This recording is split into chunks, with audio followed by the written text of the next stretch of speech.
Hi అండి, నేను మీ doctor Pratyush Veernala, pulmonologist. ఈరోజు మనం ఇన్హేలర్ వాడే పద్ధతిని తెలుసుకుందాము. ఎందుకంటే ఫస్ట్ అది ఇన్హేలర్ కరెక్ట్గా వాడకపోతే ఆయాసం పెరుగుతుంది. దానివల్ల మనం మెడిసిన్స్ ఎక్కువ వాడాల్సి వస్తుంది. తర్వాత ఇన్హేలర్ గొంతులో ఉండడం వల్ల ఇన్ఫెక్షన్స్ కూడా చాలా ఎక్కువగా వస్తాయి. దీనివల్ల క్వాలిటీ ఆఫ్ లివింగ్ తగ్గిపోతుంది. సో దీన్ని మనం కరెక్ట్గా ఎలా వాడాలో చూద్దాము. ఫస్ట్ టైం వాడేటప్పుడు 5 seconds మనం షేక్ చేయాలి.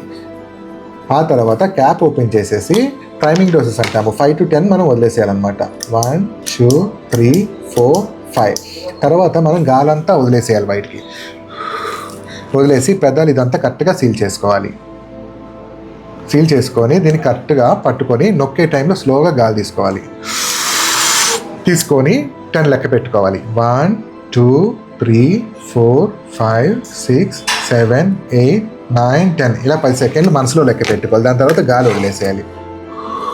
వదిలేసిన తర్వాత నోరు పుక్కిలిచ్చేయాలి.